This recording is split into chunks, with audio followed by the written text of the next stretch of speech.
Super good evening, Ronald Liamas. Thank you very much, Secretary, for joining us.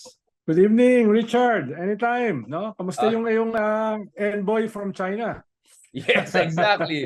Marami tayong catch up dun kay Special Envoy, I don't know, to China or from China. Usapan natin si Tatay Digong shortly. But before that, Secretary Liamas, balikan natin itong issue na we didn't manage to discuss in our previous podcast. And I think I'm sure you saw the comments, especially on YouTube. No, the comments were very, very positive, and it's rare to get 99% positive comments on YouTube. As you know, YouTube is a bit wild. Facebook, medyo makontrol pa natin. So I think that means there's a lot of appreciation of the constructive discussion we had. Pero ako naman, naniwala ako sa Carino Brutal at naniwala din ako sa, constructive discussion, because I think it's time to move on. So before we go to the BBM Marcos meeting, balikan natin ang issue ng Uniteam. Let's get back to this. What do you think about this whole movement, or at least groups that are questioning the validity of the elections last year? And some of them go as far as saying the whole thing was just a product of, code manipulation, right? That the numbers you saw for the winning candidate, in this case Marcos Jr., that is totally out of this world. That was just a kind of a algorithmic, let's say, alchemy, right? What is your take on that? Because of course, all of us are against election, fraud. We want fair and competitive elections. I think it would be unfair naman to say na just because we don't agree with their point of view, automatically we're okay with it. But let's just give it a fair airtime. Pag-usapan natin yan. So, Secretary Liamas, what do you think about the whole thing? Well, alam naman natin, Richard, na endemic sa ating political system at saka sa ating electoral system yung cheating, no? Usually ang debate diyan ay how massive, no? How will it affect the outcome of an election, no? Whether local or national. Pero whether merong cheating sa ating system, mukhang wala namang nagsasabi na wala, no? So nung unang lumabas itong expose na to, ay iba-iba yung reactions, no? Halimbawa, yung mga nag-participate sa election ay hindi nila masyadong sineryoso, no? Dahil nga yung sarili nilang mga poll watchers, yung sarili nilang vote protection ay wala masyadong nakita na significant or massive cheating to affect the results, no? Ikalawa ay hindi naman ganun kalayo dun sa mga surveys, yung mga results. At itong mga surveys na ito ay hindi lang naman kinontrata ng winning candidate. Mismo yung natalo ay marami rin siyang survey na pinagawa. Kaya medyo hindi natin nakita sila na nag-ingay, no? Pero immediately after the elections, makikita na natin na mayroong mga nagrereklamo, no? Pero ang kaibahan kasi, Richard, ay parang work in progress eh. Halimbawa, dati tahimik yung PPCRB, dati tahimik yung mga foreign observers, no? Unti-unti ay nagsasalita na rin sila. Teka, baka may problema, no? Teka, baka may problema. So, yung mga dating nagreklamo, yung mga nauna, nadadagdagan as we go along. Tapos, iba rin kasi yung mga data na lumalabas noon at saka ngayon.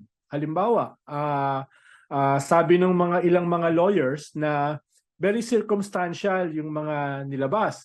Naalala mo, yung Rappler nga sumagot na itong theory of big numbers, may paliwanag dyan, no? Sabi ng Rappler. Kaya sinasabi nila, itong sinasabing alleged na anomalies ay can be explained, no, theoretically. Medyo theoretical pa noon, Richard, dahil wala pa namang kasing mga ebidensya, no? Kaya nung last year, ang sinasabi ng ibang mga election lawyers, very circumstantial pa lang yung mga claims of cheating, no? Whether massive o hindi, no? Pero this year, may mga lumalabas na. Halimbawa, yung last May, may lumabas na mga bagong data, no? Tapos last month, lumabas yung IP address, no? At nakakadagdag dito sa mga suspicions. Ronald, can we stop lang there? So I mean, just to explain for folks, I mean, none of us are computer scientists, but from what we understand is that one is the parang isa lang yung IP address for supposedly a lot of transmissions. The other one is ang bilis daw yung transmission na unbelievable, diba? So the two, one is the speed, one is the inconsistency between the IP address and the expectations of that parang tumutugma dun sa inflow of the vote numbers, no? So this is what we're getting out of the supposed exposition for the past few months. Just to clarify dun sa mga hindi nagpo-follow dito sa usapin na yan. Ngayon nga, hindi na speed lang yung kine-question eh. Paano nung last year speed eh, masyadong mabilis. 'Di ba? Yung transmission daw parang parang improbable yung bilis, no? Ngayon, ang sinasabi na ni Secretary Rio ay hindi lang yung bilis, no? Ibig sabihin, kung halimbawa mag-send siya ng text, no? Pwedeng ma-delay yung sinend na text, no? Pero kailangan niyang i-send yung text bago mo ma-receive. Dito parang sinasabi niya, wala pang sinesend na text, may na-receive na. No? So yung hindi na ito usapin ng speed, no? Parang meron talagang magic na. At least according to Secretary Rio, no? Tapos nakakadagdag diyan yung mga sagot ng COMELEC, no? Parang yung sagot ng COMELEC either they're too incompetent or meron talagang itinatago, no? Or both. No. Minsan kasi magkasama 'yun eh. So not mutually exclusive, yeah. Halimbawa, pinaliwanag ni COMELEC chair na wala namang problema na ginamit namin yung isang IP address. 'Di ba? May problema dahil wala sa batas 'yun eh. 'Di ba? Hindi pwedeng gawin 'yon, no? Kaya kung may papakita na meron talagang smoking gun, that's an impeachable offense. No? Yung gano'n. Dahil wala sa AES law yun eh. Kaya di ko alam kung babawiin ni chairman ng COMELEC yung sinabi niya. No? Pero ang hinihingi nga ngayon nila Secretary Rio, yung mga logs para ma-compare nila eh. No? Dahil for now, yung evidence na nilalabas ni Secretary Rio ay still generally circumstantial dahil wala nga yung logs eh. Yun yung magpapatunay kung meron talagang nangyari or kung merong whistleblower na lalabas, no? Secretary Liamas, just a question on this now before we break this down because there are many dimensions, this political, legal, and also certainly technical without us pretending to be more expert than we are. I mean, do you think that yung let's just say the accumulation of the exposés or accumulation of so-called circumstantial evidence are reaching or getting close to a threshold whereby you're comfortable to say na parang wait lang, is that how you see things are moving, or you're seeing just scattershot kind of doubts being thrown out but still not meeting any kind of or not getting close to a threshold whereby you'll say wait lang, may moment. What's your feeling so far? Are we moving in a certain direction or magulo lang yan in different directions yung they're throwing out these accusations? I think it's moving in a particular direction, no? Whether yung lumalabas na proof is enough para maging defining, no? Ibig sabihin masabi natin na may massive cheating is another thing, no? Dahil ang sinasabi lang ngayon ay maraming mga improbables, maraming mga questions, no? Pero kailangan mo pa rin ng smoking gun eh. At kaya nga naghahanap sila ng logs. Yun yung pinapalabas nila sa COMELEC, no? Or ito kasi yung isang possible suspicion ng iba, very confident si Secretary Rio. Ibig sabihin, baka may pinagkukuhanan siya ng information na insider. No, halimbawa itong lumabas na IP address, pinanggalingan yan sa loob. Baka may possibility na may whistleblower in the future. Without the whistle. There's blower without the whistle. Yeah, there's the blower without the whistle. So magbabago itong pinag-uusapan natin, no? Na still generally circumstantial, na magkakaroon ka na talaga ng pruweba, no? For lack of a better example, parang si Chabit, no? You need a Chabit. na magsasalita, no, na merong ganitong klaseng konkretong anomalya na nangyari, no? Right. Yun yung pero ang tanong mo, is it moving into a particular direction? Yes. no? So Is it enough? cumulatively, yeah. I don't think so, no?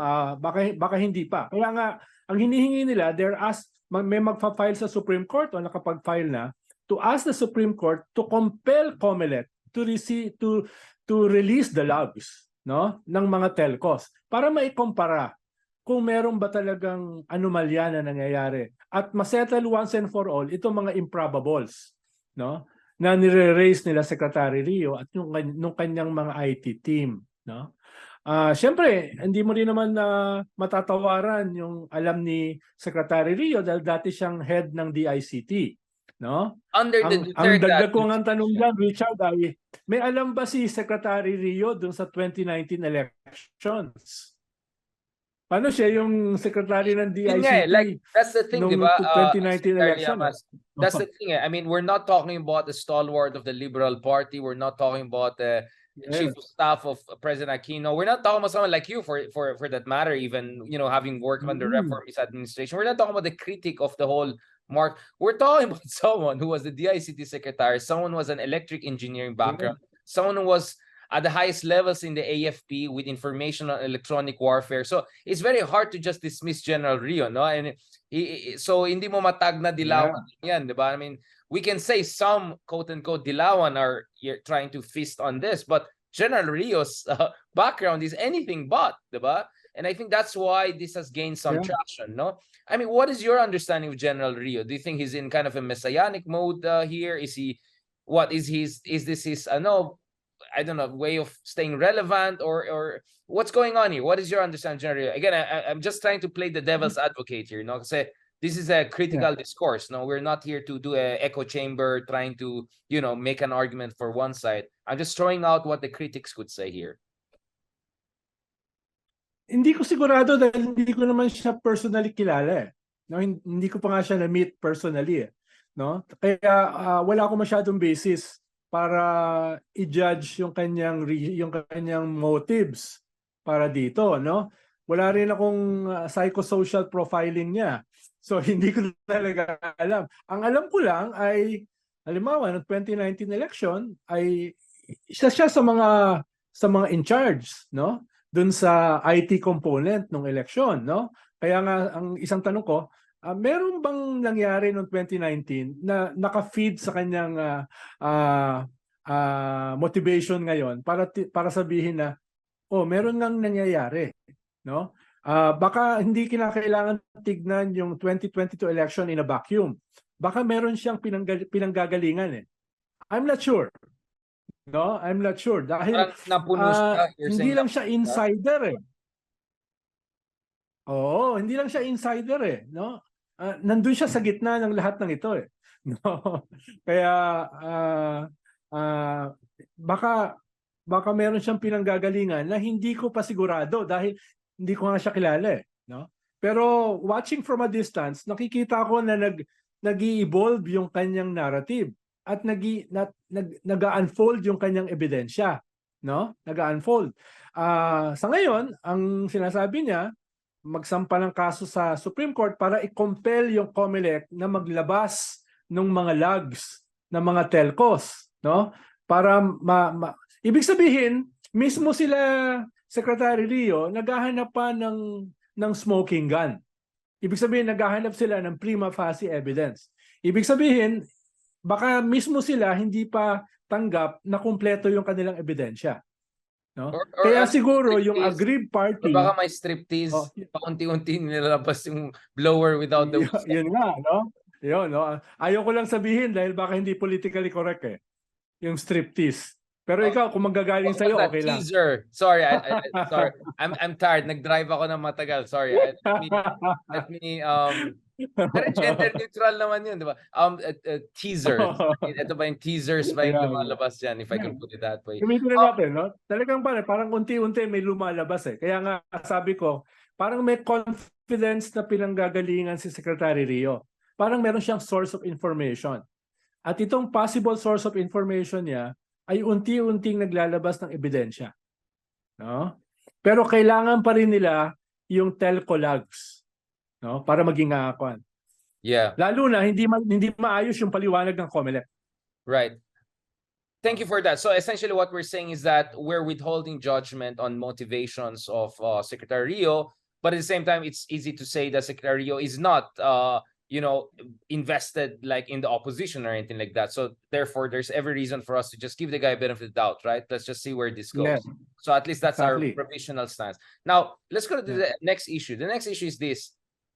But the surveys are not too far from the final results, including from some of the more authoritative survey agency. Of course, we're not going to name names. There's some dodgy so-called survey agencies which are more of a political consultancies, but you have the Pulse Asians of this world, you have the SWS of this world.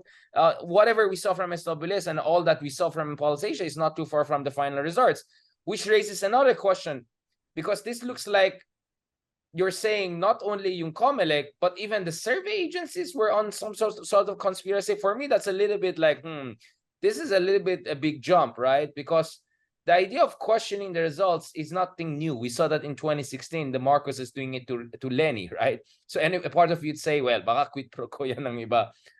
But the idea of questioning the survey agencies, I don't know. I mean, are you saying that all of them were on this? That's a bit of a, I don't know, medyo QAnon level for me. May progressive QAnon. Hindi, kaya nga, What's going on there? Yeah. Kaya nga sabi ko, Richard, no, isang dahilan kung bakit hindi sumakay dyan yung aggrieved party. Ibig sabihin, yung natalo, no? Yung may legal basis para the Lenny team, mag-complain. yeah, the Lenny team, yeah, they yung had the Lenny team. chance. Dahil nga, ang tingin nila, no, ay medyo malapit naman sa result ng surveys, yung resulta ng eleksyon. No? At sabi mo nga, ang hirap naman na yung mga survey firm ay kasama sa dayaan dahil iba-iba namang mga firms yan, hindi lang yung isa, no? At meron namang integrity itong mga survey firms nito, no? Yun naman yung isang dahilan kung bakit nung simula last year ay hindi sumakay dun sa mga claims ni Secretary Rio yung aggrieved party, no? Pero ayun nga, ang lumalabas yung suspicion, bakit ayaw ilabas ng COMELEC yung mga logs? No? Kaya nga sinasabi ko yung handling ng COMELEC nagre-raise ng mga questions at saka suspicions. Kaya kung ang COMELEC ay mag-aayos, no? Baka mas madaling ma-resolve itong issue nito.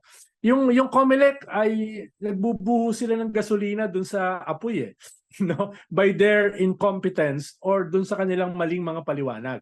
So they have to get their act together, no? Hindi natin sinasabi na totoo ito, hindi natin sinasabi na kasama rito yung mga survey firms.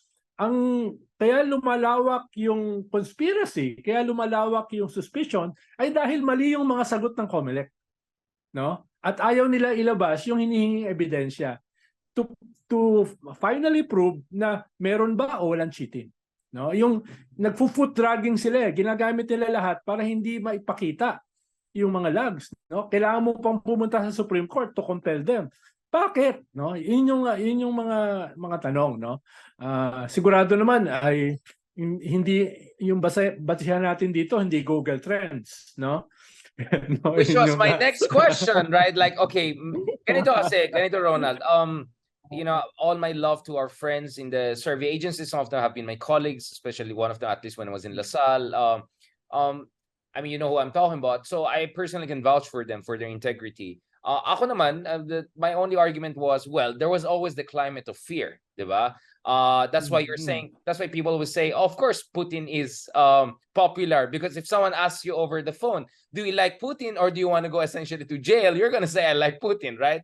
And my point is, we're not Russia, but things were not very reassuring when you had EJKs right and left during the previous administration. So my disagreement, perhaps with some of the friends within survey agency was, or partial disagreement was that I think the climate of fear element should not be totally dismissed. But that never meant that I was questioning either the popularity of the former president or the integrity of the institutions. But the climate of fear phenomenon, I think, is very real. I mean, look at the SWS survey. It says 7 or 8 out of 10 Filipinos feared being victims of EJK themselves, right? So the climate of fear is 100% real. But to say that the survey agencies are conspiring, ibang usapan na yan, diba? Medyo the evidence burden is also very high for that. And I of course, there's conspiracy in this world, but there's conspiracy theory, which is a different thing from political conspiracy, right? But that brings us to the Google Trend issue, and this is where I had some disagreement with friends. And my idea is like, okay, you have all the right to talk about fighting in disinformation and all, but to present Google Trends as more reliable than established survey methods, that in itself could pass as a form of disinformation. I mean, just to be brutally honest about it. And I'm quite disappointed with some people, some so-called data analysts, whatever, they're now so very strict on economic data coming out of Marcos. And like, okay, great job, except, you haven't still apologized, or you haven't still clarified how is your Google Trends better than the Pulse Asia survey methodology, right? So I just found that very hypocritical. To be nice, right? I'm still nice about this. Of course, I could use other words about it. Calling them hypocritical. You can ask Nice. Leloy Claudio. He has a much more, our good friend Leloy Claudio, much more appropriate terminologies for that. Basta yung may mga meron dyan na ayaw magpahuling buhay, no? If you press them on the issue of Google Trends. I mean, what do you think about this whole Google Trends issue? I mean, I understand. Kung desperate ka, you want to keep people from not giving up on the campaign, you want to come up with something. But my sense is, tapos na elections, and there's some people who are still insisting on this Google Trends. What is your take on that? Ang dami ko rin nakadebate tsaka nakaaway dyan, Richard, hindi lang ikaw, no? Dahil siyempre marami sa mga kaibigan natin may self-fulfilling prophecy eh. At nung hindi nangyari yon, galit sa mundo, no? Marami akong nakasama sa mga forum na talagang parang gospel truth yung kanilang hawak, no? At isa diyan yung Google Trends. Pero nakadebate ko sa kanila dahil ang sabi nila, accurate yan sa Canada. Accurate yan sa France, no? Kay Macron. Sabi ko, ibang-iba naman yun eh. Ibang-iba yung Google Trends doon, iba-iba dito. Dito yung Google Trends, no, ginagamit para i-monitor, tignan yung mga artista, para tignan yung mga produktong bibilhin, no? Hindi yan develop, no, as a political survey mechanism, no? Iba Ronald, yung just to be clear, France, sorry, no? this will have missed the biggest elections, which is the 2020 elections, when actually Trump at some points had more Google Trends peak than Biden, not because they love Trump, because Trump was so controversial, saying, stupid things right and left. So people will Google his name. That doesn't mean I want to vote for the guy. It doesn't even mean I'm a voter. So that's the fundamental problem. It's just an expression of interest in research, in searching on Google, not preference as a voter. Yun yung isa ko namang sagot dun sa pinag-uusapan natin about survey firms, no? Hindi natin kine-question yung integrity nila, but survey firms are not perfect. Katulad ng mga survey firms sa US. They made a mistake, diba? Na underestimate nila na marami palang mga botante na hihiyang sabihin na Trump sila, diba? So pag tinatanong sila ng survey firms, iba yung kanilang sagot, no? Nag-create ng margin na na inaccuracy, no? At eventually, no, yung lumabas na resulta ay iba doon sa survey firm. So, sinasabi ko lang, without saying na mali yung survey firms, without saying na may problem of integrity, surveys are surveys. Dahil kung perpekto yan, wag na tayo mag-election. Mag-survey na lang tayo. 'Di ba? Kaya nga survey firms yan eh, 'di ba? Kaya I'm not sure, no? Kung may maipapakita sila Rio, halimbawa yung logs ng mga telco na talagang ipapakita na may cheating, na alam naman natin meron, pero massive enough to overturn the election, then I stand corrected. 16 million difference, Ronald. I mean, if this were a 200,000 difference like what we saw in 2016, I'm all ears, 100%. But the gap is 60 million. I mean, it's just too much. I mean, I agree. Million medyo. I agree. Unless nga merong konkretong ebidensya na maipapakita dun sa mga logs ng mga telcos na talagang nangyari. Then, babalikan ko yung issue ng mga survey firms. What happened then, no? Pero for now, ay wala pang ganong klaseng prima facie evidence, no? Na para sabihin na ganito ka-massive yung cheating, ganito na apektado yung resulta, no, ng eleksyon, no, etc. etc. Hindi pa ako pupunta ron, no? I'm sure maraming magagalit sa atin dahil sinabi natin yan, no? Dahil yung marami kasi parang may judgment na eh. Diba? May judgment na. Ang sinasabi ko lang ay mismo yung aggrieved party, mismo yung Lenny Camp, naghihintay. No? Naghihintay. At sa ngayon ay hindi sila nagsasalita dahil ang tingin nila ay kulang pa. Wala pang ebidensya para sabihin na naapektuhan yung resulta last election. Oh. Parang sila dapat yung una magsasabi eh. Dahil sila yung aggrieved party eh. Diba? Pero tahimik sila eh. No? Tahimik sila dahil ang tingin nila wala pang prima facie evidence. Yeah, but I mean, I agree. But my point is, but they're also not helping perhaps the situation in the sense that my fear is there's also a denialist sentimental element here, isn't it? I mean, like, I think some people have really problem coming to terms with the reality of Philippine politics that more and more of our kababayans are not very into liberal progressive politics, right? I mean, you and I are the last people who want to hear it because we want to be in a progressive country, not even liberal, like progressive, right? Social democratic we want to be more of like Denmark, not US. So as painful as that is, some of us are willing to take it on its own terms and deal with it on its own terms, right? Because for me, there's no way you can change the world if you cannot accept the world as it is, right? That's the first step. Know what's the world, then work it from there. But I think for some people, the thing was just so shocking. It's so PTSD that perhaps we are talking about denialism here. Is that fair to say that some people are it's just emotionally more comfortable to think that BBM is a fake president? Yeah, I agree, no? Pero baka hindi lang siya denialism eh, no? May mga iba pang elements at play. Minsan liberals, no? Progressives, minsan meron siyang condescension eh, no? Sa mga tawagin nating less privileged na inaasahan nila dahil api sila, no? Bakit ito yung iboboto nila? No, parang may isang buong complex ng hindi pagkaunawa eh, no? Doon sa at hindi lang hindi hindi pagkaunawa doon sa constituencies na pinaglilingkuran nila or yung constituency na tingin nila ay dapat nagalit, no? Kung hindi, mismo yung essence ng populism eh. No, yung lagi mo pinapaliwanag.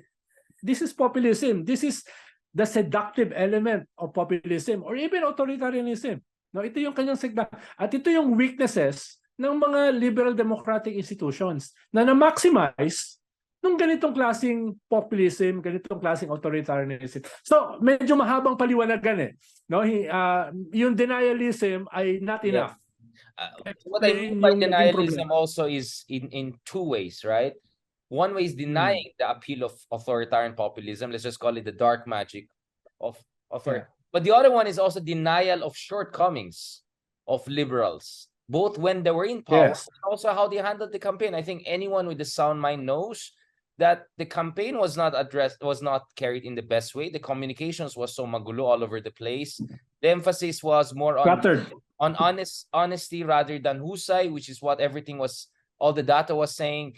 Last time I checked, Ronald, none of the top tier political scientists in the world were really sought for advice. No offense to some people. So I'm just not sure the campaign was optimal, not to mention, I mean, people came out because they love Lenny, right? But I'm just saying that doesn't mean the campaign was handled in the best way.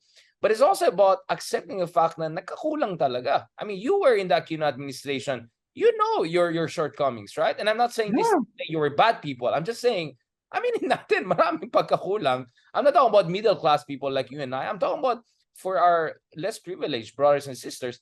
Was there really a transformational change during the reformist era?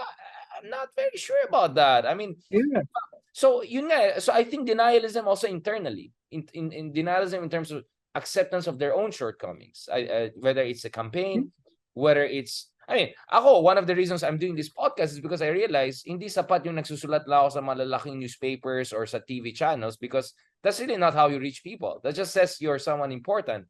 But if you want to really reach out to people, you have to do this on a regular, daily, informal basis. Kaya I'm doing blogging, right? We kind of learned that from the other side, right? So I accepted na nagkukulang ako on my part. You know, I mean, I'm not anything big, but even in my own small part, I could have done better. So this is my way of accepting that nagkukulang tayo and we have to do more of this. That's what I meant by denialism. It's really a two-dimensional kind of denialism. Well, in other episodes, no, ay diniconstruct natin yung mga weaknesses na yan. The liberal democratic institutions, no, the progressive movement, the liberal democratic movement, the strength of populism. So pinag-usapan natin yan in varying degrees sa ibang mga episodes. Pero halimbawa, you do not prepare for a presidential campaign during the filing of candidacy. Ibig sabihin, mahabang panahon para maghanda eh. At in a way, yun ang ginawa ni Bongbong. Ilang taon sila naghanda, no? Even before 2016 nung natalo sila. Naghahanda talaga sila for the flag. 1991. No? Naghahanda sila, no? Oh, pero Lenny decided to run during the filing. Even before the filing, meron pa nga mga unity talks eh. Diba? May talk si Pacquiao, si Isko, si Lenny, no, etc. So, ibig sabihin, hindi pa ganun kasigurado eh, no, na kung tatakbo o hindi. Yun, malaking cost yun, no? Halimbawa, nakita mo naman yung mga massive rallies, yung mga volunteers, etc. Paano kung nagsimula yan 6 months earlier? No? Baka iba yung resulta, no? Pero you don't plan for a presidential bid during the filing. Ang dami mong ipaghahandaan eh. No? Ang dami mong requirements, no? Biro mo. Kaya nga isang dahilan yan kung bakit yung messaging is cluttered. Dahil hindi na paghandaan eh. Di ba? Yun yung sinasabi mo kanina. That's partly because very late in the game yung decision to run. No?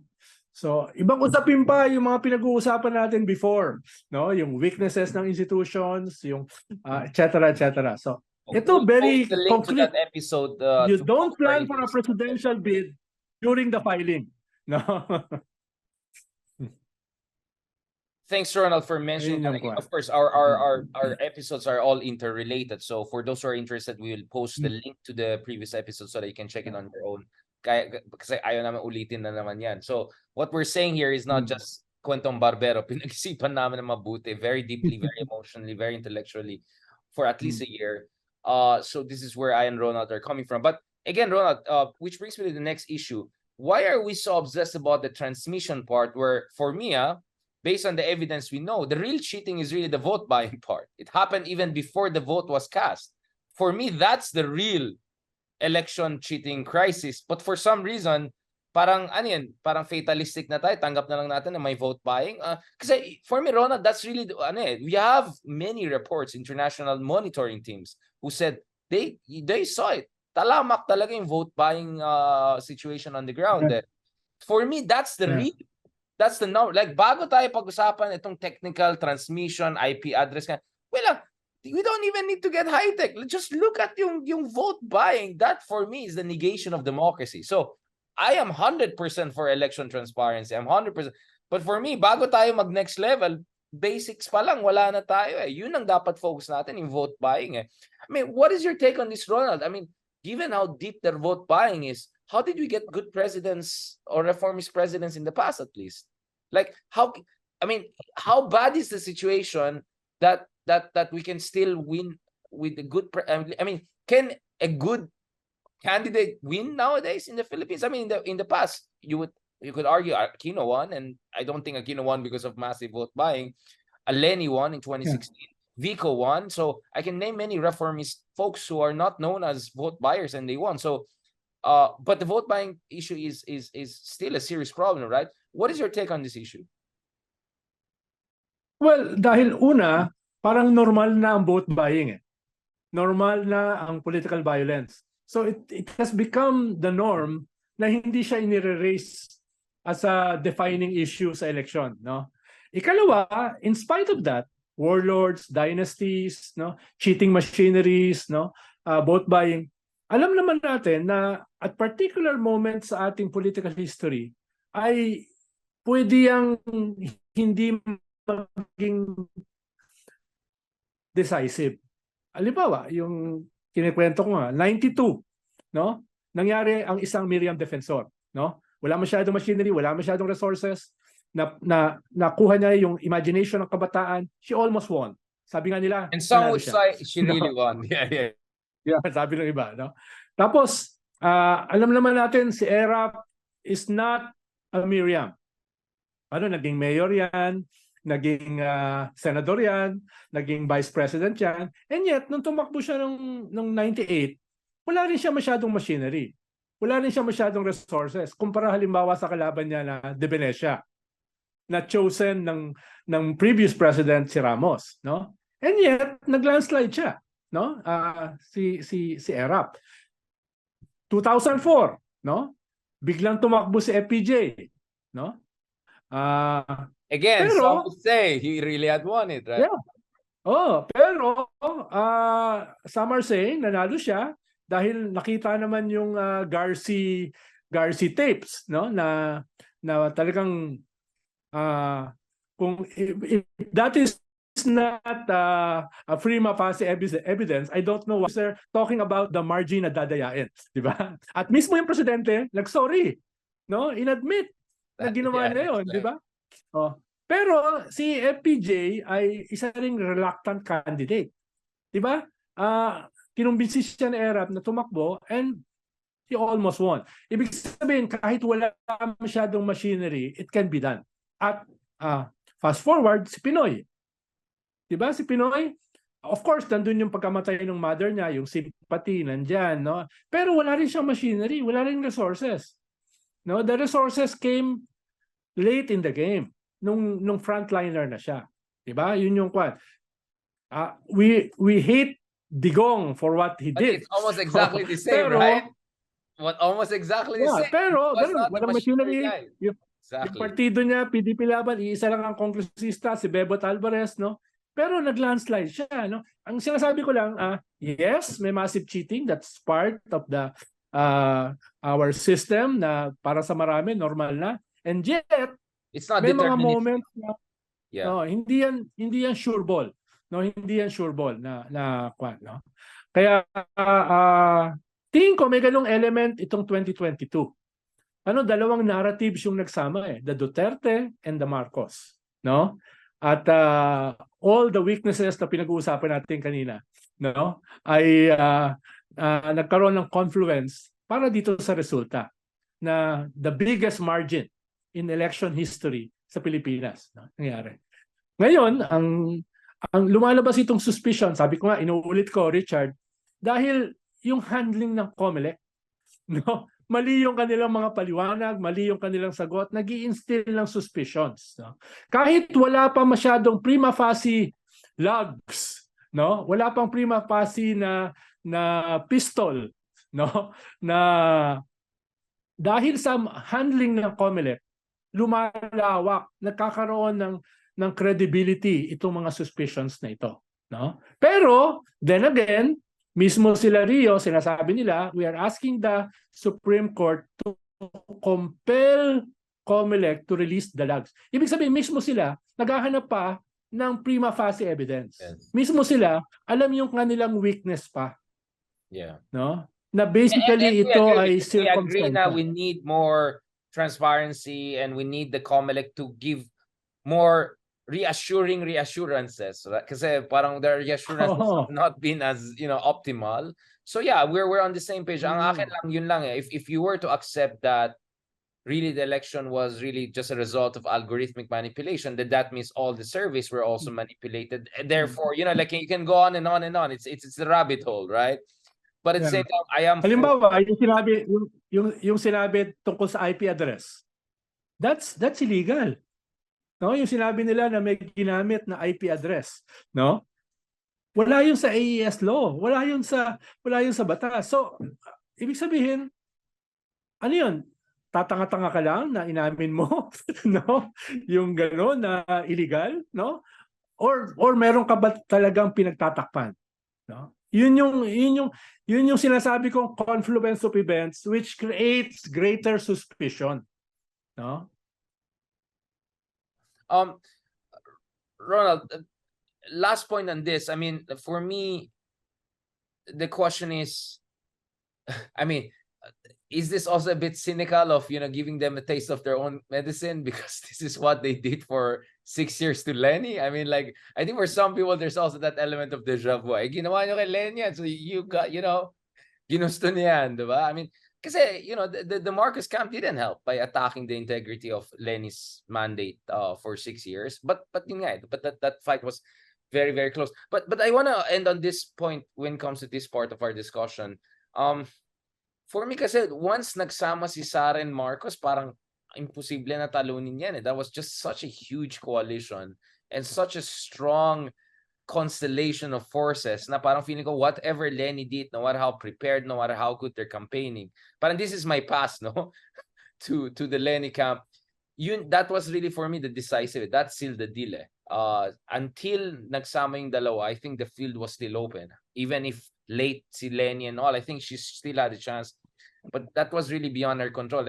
Yun nga parang feeling ko once nagsama yung dalawa, tapos na yung laban. It was just a margins game talaga for me, to be honest about it. And that's why as early as November, I wrote pieces na it looks like Marcos has already sealed the deal. No, it's just a question of how competitive the race is going to be over the next 6 months. So for me, that also tells you about other important things, which is coalition building, right? How important coalition building is to determining election outcome as much as timing, preparation, messaging, and I think yun yung talagang kahinaan ng opposition sa Pilipinas, no? Very, very fractious.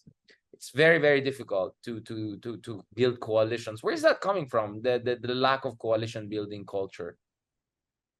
Baka kailangan natin ng parliamentary system, or precisely that's why it's not gonna work? Well, point yan it's a vicious cycle di ba? Talaga namang mas maganda ang isang parliamentary system, no? It prevents crisis na nararanasan natin itong ating recent history, no? At mas i-develop mo yung political system dahil na a parliamentary system ay pinag-uusapan are platforms, no? Rather than simple personality. So maraming value added ang parliamentary system. But in a parliamentary system, dalawa yung mahalaga no? Yung concept of citizenship. Medyo mababa yung ating concept of citizenship nga because of the weaknesses ng ating political system at saka ng ating political leadership. Ikalawa, real political parties, no? Baliwala ang parliamentary system kung wala kang real political parties, no? At the same time, a parliamentary system pushes people to create real parties. So saan ba talaga magsisimula, no? Yes. Although Ronald, I mean, maybe what you're saying makes sense, I don't know, in some European context, but let's not forget the case of Thailand, right? Where the parliamentary politics works in a very dangerous way. For instance, you have a party that won the highest vote, but what you have is what they call the loser takes it all, like the minority militaristic. Yeah. So my fear with the parliamentary system, I see the benefits in theory. I am for it. But in practice, we see how it can be very corrupted. We saw that in Turkey before Erdogan pushed it towards a presidential system.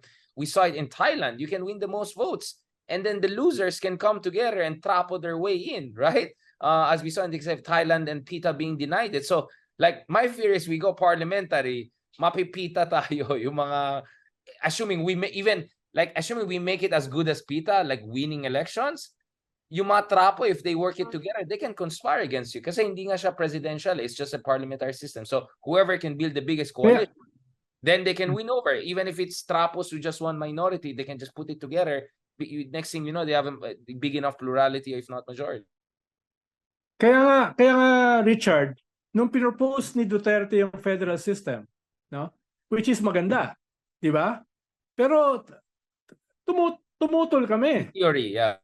Dahil you don't do a federal system overnight. You will be federating warlordism.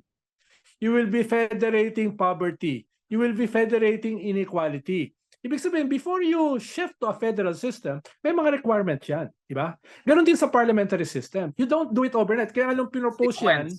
ng You Congress, tumutol tayo, di ba? Tutol tayo that sabi pa nga nila, hindi, gagawin lang natin yan para yung economic issues, economic provisions, no? Para mabuksan yung ating economy, no? Et cetera. Alam naman natin na hindi totoo 'yon, di ba? So, kaya nung pinopose yung parliamentary system na yan last year, tumutol tayo dahil alam natin na you don't do that overnight. May requirements yan, no? Na mahalaga para maging successful. Parang federalism, no? Yun yung kaya I agree with you, no? We have to discover yung ating sariling, because there are 1,001 different federal systems. There are 1,001 different parliamentary systems. Kahit si Marcos nag-parliamentary system, di ba? Nagkaroon tayo ng assembly, di ba? Nagkaroon tayo ng election for assemblyman. But it doesn't mean anything, no? I mean, so we have to Turkey, discover India, our own yeah. model, no? I thank you for appreciating kasi meron tayong mga henyo dyan na tinitira tayo as being against change for questioning the parliamentary solution. Like, no, in theory, parliamentary looks fantastic. Everything looks fantastic in theory. But even if I were to accept that parliamentary is better for the Philippines, jumping right away to parliamentary is like, you know what I'm saying? It's like you have a bad driver with the jeepney, and then you give this person a Ferrari because saying, oh, the Ferrari is better than jeepney, right? So if you give it Ferrari, everything will be better. Except no, you can make it even worse, right? So maybe you train the driver first, and then you give him the Ferrari, right? So my point is, assuming parliamentary system is like the Ferrari, you prepare the ground, then move towards it, and you make sure it's done under the right administration and the right people, di ba? Kasi same people overseeing a change towards a supposedly better system could actually create unintended consequences whereby they bastardize, and then what comes out is not really a better parliamentary system, but it comes out as more like what we have in Thailand, right? And so I like that you mentioned it, because I am for parliamentary system, but there has to be certain preconditions. It has to be sequenced. It has to be based on the right reasons and by the right people. And if you do it under the wrong conditions with the wrong people, you're gonna get actually a worse situation than one we have right now. But as you also correctly pointed out, I'm even more critical of federalism than parliamentary. I'm more open to parliamentary. I just don't see how federalism can work in the Philippines when you already have warlords and dynasties having semi-control. I think with the federal system, it's gonna be almost a total control. And good luck na lang. From Imperial Manila, you can go to mini tyrants in each region, all the way. Ronald, we can go on and on forever on this, but for today's podcast, I want to just go back to some of the discussion you have had, we have had to a certain degree. Kamusta ng UNITIM? Kasi Tatay Digong, special envoy to China, so sorry for the wrong preposition, had a meeting with President Marcos Jr. and supposedly they're all on the same page and it's love. So wala palang problema sa UNITIM. Ronald, kamusta naman? I doubt it very much, no? Alam naman natin itong mga optics na ito ay ay hindi totoo, di ba? The very fact na si ex-President Duterte pumunta sa China to meet Xi Jinping for more than 2 hours, state dinner, no? Royal guards, no? Lahat, the works, no? Talagang kanyon, sampal, sabi nga ni Randy David, talagang sampal yan kay President Bongbong Marcos. Kaya sinubukang maghabol ni Bongbong na, oy, alam ko yan. No? So, no? Alam ko yung trip na yan. No? Sinubukang maghabol ni Secretary Gilbert Chodoro na, oy, maganda yan, may mga lines, no? May mga lines na na-establish, etc. Pero alam naman natin, it's catching up, no? Doon sa nangyari na. Diba? Tapos, sinasabi rin, nung pinopose ni Senator Alan Peter Cayetano na dapat gawing envoy si Digong ng Pilipinas sa China, no? Mukhang baliktad yung nangyari. Naging envoy si Digong ng China sa Pilipinas, no? Pinaabot niya kay BBM, no? Yung ang mensahe ng kanyang kaibigan. Di ba kita mo yung kwan eh. It's so ridiculous eh, no? no? It doesn't mean anything, eh, no? At practically kahit hindi nilabas ng palasyo ano yung pinag-usapan, predictable naman eh kung ano pinag-usapan nila. Pinaabot ni Xi Jinping na wag na kayong sumama sa gulo sa Taiwan, no? Wag niyong gamitin yung EDCA for possible merger ng Taiwan with mainland China in the near future. Ako, I'm going to bet in the next 2 years. No? Yan yung yan Sorry, yung kwan. Ronald, So, for cutting you. I think that's why Gibo came out and said it's none of any country's business what we do with our bases. I think that was very much a response to that. I'm sure Gibo is a nice guy. He's not gonna ever say it, but Gibo was there, and I think like, wait lang. China is not gonna tell us how are we gonna deal with our bases. We're not telling China where who they put in their bases. So I think that was a very polite Gibo way of saying, no, sorry. Yes, we appreciate the advice, if you can call that advice, but it doesn't work that way. We do whatever we want. It is our basis. EDCA is our prerogative, national sovereignty. So that was a very nice way. I think the choice of the Gibo was perfect. Yes, kaya nga hindi man naman kinakailangan maging matalino eh para malaman na ito yung pinag-usapan eh, di ba? Yung di ba? It's wala naman yan eh. Kaya makikita mo yung ganyan mga reaction ni Gibo na to show na mukhang ito nga ang pinag-usapan, no? Pinaabot. Yan na yung usual eh na sa West Philippine Sea tayo na lang ang magbaylat. Huwag niyo nang isama ang Amerikano. Huwag niyo nang isama ang Australia. Huwag niyo nang isama ang Japan, no? Hindi yan mga bago eh. Wala namang bagong pag-uusapan eh. 'Di ba? Na-set na yung agenda, no? Even before eh. So, yan yung nangyayari. Ang bago lang ay medyo finormalize ni Digong yung pagiging envoy niya ng China. No, yun lang yung medyo finormalize niya, 'di ba? Yun yung na and Marcos just also confirmed that he's not gonna directly confront Duterte. He's gonna be nice to him and say whatever you want, but there are every reason to think that the Marcos administration is still gonna stay the course. Hindi ko babaguhin ang aking foreign policy. Magiging polite ako, I will listen, anong pinapaabot, no, etc. Pero wala siyang babaguhin, no? Siguro imamasahin ng kaunti, no? Imamasahin ng kaunti. Pero tingin ko tapos na yung unity team. No, tapos na 'yan. Kung na lang to, it's about management eh. It's about optics na lang. Optics, exactly. Diba? It's just being nice and all. But Ronald, okay, BBM is nice, but do you think Duterte will, well, I'm not sure he has been nice, but don't you think Duterte will escalate this if he feels that his friend's message has not been appreciated by our president? Yes, actually yung mga tauhan niya ini-escalate na. 'Di ba? Just a week ago, sabi nga kung nabasa mo yung paborito mong columnist, si Bobby Tiglao, 'di ba? Sabi niya, ito yung in 25 to 30 years, ito yung pinaka-miserable nating panahon, 'di ba? Tinawag niya pinaka-miserable. I thought Aquino was the worst president. I thought Aquino was the worst president. Ang tawag niya kay BBM, Pinoy 2.0 eh, no? Sobrang galit niya kay Pinoy noon. Ibig sabihin, to call BBM Pinoy 2.0, mas galit siya kay BBM. Yeah. No? So, ibig sabihin, yung mga tauhan ng Uniteam, no? Yung mga tauhan ni GMA, mga tauhan ni Digong, no? Yung mga DDS, talagang sharpest line, sharpest criticism. In a way rin naman, si Digong, if you watch him in SMNI, no, foreign policy, drug war, SMNI, nandiyan pa rin sa YouTube.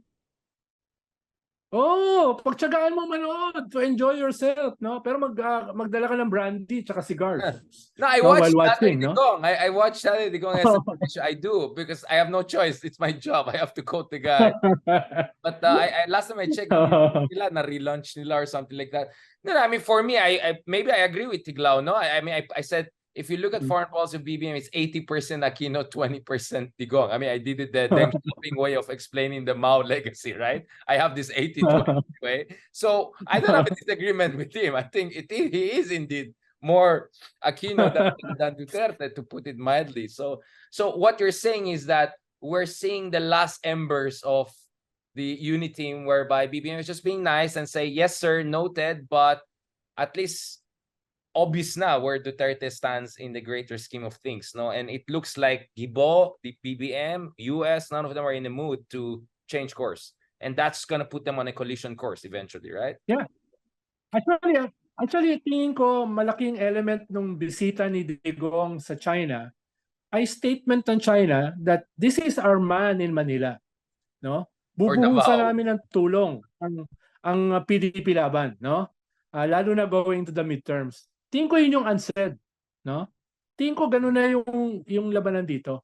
Hindi magbabago ng foreign policy si BBM at alam ng China yon, no? They're just going through the motions, di ba? Hindi na masyado nang committed, no? Hindi na magbabago 'yan, no? Ang medyo magbabago, no, itong direksyon ng Uniteam. Kung talagang magiging confrontation na 'yan, tingin ko, no, I'm willing to say na doon na ang punta, especially sa midterms, no? Baka nga mapaaga Halimbawa, nag-uusap na yung mga senador ng PDP laban, yung 4, Robin Padilla, Bongo, Bato, Francis Tolentino, plus yung 2 Cayetano, no? Baka kunin na nila yung minority sa Senate. Dati kasi yung 4 nasa majority. Yung si Alan Peter tsaka si Juan somewhere in between the majority and the minority, no? Tingin ko going into the midterm or next year magko-consolidate na yan. Lilinawin na nila. Yeah, although I think the Tolentino one is a bit changing because Tolentino is more like into Quad and UN. I think Tolentino is changing his tone. But the other ones, I kind of agree. I think that ang tingin ko lang is, but where's Sara in this greater scheme of things? Because Sara said very tellingly, no comment dun sa pagbisita ng tatay niya sa Beijing. And you could see her facial reaction where BBM was asked about the trip of Digong. Yeah. It looks like Sara also realizes this is not, helpful to the unity team. What the former president is doing. What do you say? Well, nakita mo naman si Sara at saka si Speaker Martin na nag-aakbayan ng SONA, di ba? Pero paano mo babawiin ang tambaluslos? Di ba? The genie is out of the box, di ba? Paano mo babawiin ang tambaluslos? Paano mo ibabalik yon? Paano mo ibabalik yung ayaw mong banggitin yung Romualdez na pangalan?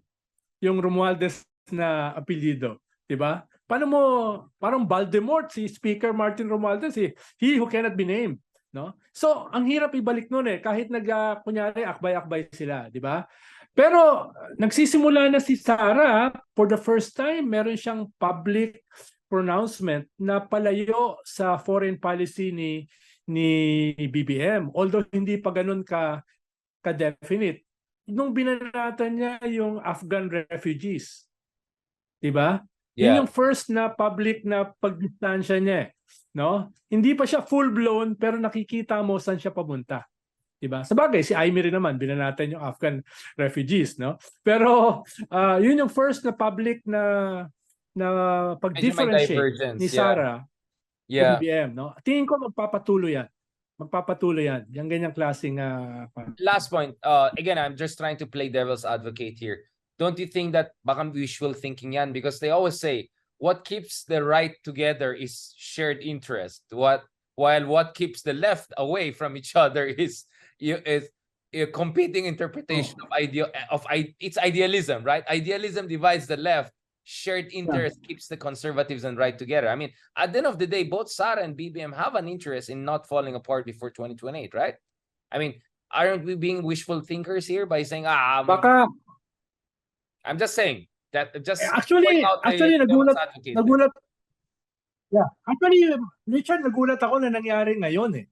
I was expecting it to happen after the midterms. Yeah. Diba? After 25 elections. Kaya nagulat, parang hindi sa atin nanggaling yan Sa kanila nanggaling yung tambaluslos Sa kanila nanggaling yung coup d'etat sa House. Sa kanila nanggaling yung destabilization It didn't came from us No? At tingin ko nga isang dahilan kung bakit very public yung away ay dahil ang feeling nila wala namang opposition to speak about Di ba? Yun yung kanila kaya very public sila Siyempre, sinusubukan nila mag one step backward dahil parehas silang humihina Di ba? Itong bakbakan nila. Lalo na in the midterm, yung incumbent is very strong. Yeah. Lalo na si BBM medyo nagsisimula ng tamaan Halimbawa, yung mga Marcos loyalists, dumidistansya na. Galit na. Di ba? kung totoo yung survey sa Davao na yung 49% approval rating ni BBM bumaba sa 1%. Kung totoo yun ibig sabihin makikita mo Sara hindi bumaba lang rin yung eh. cracks. Yeah. Makikita mo yung tama, no? Kay BBM, no? So, si BBM alam niya na very popular pa rin yung mga Duterte, baka premature na mag-away. 'Di ba? Baka being circumspect, baka naisip niya yon na premature pa na mag-away dahil nga very popular pa to, itong dalawa. Mas mataas pa ang popularity ng Vice President kaya sa akin. No? Yeah. Yun yung kwan. Sila Sara naman, naiisip din naman nila, teka, baka durugin kami. Yeah. Midterm kasi, ang malakas is the incumbent. Yeah. So baka mag one step backward din sila. Pero it doesn't negate what already happened. Yung tinatawag nating tambaluslus moment, yun na yun eh. Yun na yun. Dahil the first crack in the dam, tayong... what you're saying, the first crack in the dam has already appeared. It's going to be very hard to Yes, at reverse baka it. hindi lang siya crack eh. Dahil wala namang talagang something solid to unite them eh. There's no ideology, there's no politics, there's no... Tama naman yung sinasabi ng mga tao ni BBM, ba't pa natin ibibigay kay Sara kung hindi na solid? Di ba? Sa atin na yung poder eh. Bakit natin ibibigay pa? No? Hoping na after ni Sara, ibabalik ulit sa Marcos. Ganun yung plan eh. No? Marcos, Duterte, Marcos, no? That doesn't happen in the real world. No? Yeah. Yung ganyang mga klaseng promisa, hindi yan nangyayari. At nakita nga natin, no, in less than a year, bakbakan na, tambaluslos na. For you, that's the wishful thinking. The wishful thinking is not them falling apart, but the wishful thinking is that them sticking together through and through. And your sense is... Dahil walang basis yung unity. It's hot air. It's a hot tactical air alliance, transient, very time-specific, circumstantial, right? I mean, it was really Lenny that brought them together, but once Lenny withdrew from the field, then what holds them together? Thank you so much, Ronald. I really appreciate it. It's almost 12 p.m. Magsasabat day na. As you can see, the driver... I mean, I'm an energetic guy, nagpepero ka pa ako, but I think I'm already realizing I'm a human being too. Thank you so much, Ronald. I really appreciate this. Anytime. We will need to have our own, every week or so. I think we have to do a catch-up, and I really appreciate you also being a kindred spirit. Maraming salamat, Secretary Ronald Liamas. I hope we can continue this conversation and have a lovely and blessed weekend with your family and loved ones. Maraming salamat. Thank you very much. Ikaw rin, Richard. No? Salamat. No? Always play the devil's advocate. Yes, this is for ayaw natin na echo chamber, di ba? So please, wag kayong magalit sa akin. I'm just making the discussion more in depth. Ayoko yung, alam nyo na, scripted. Ayoko na yung mga going with the flow. Next time, ako naman yung devil's advocate. Mas bagay sa akin ang being a devil eh. Sige, ako na lang advocate. Thank you so much. On that note, have a good day, Ronald. God bless. Thank you so much.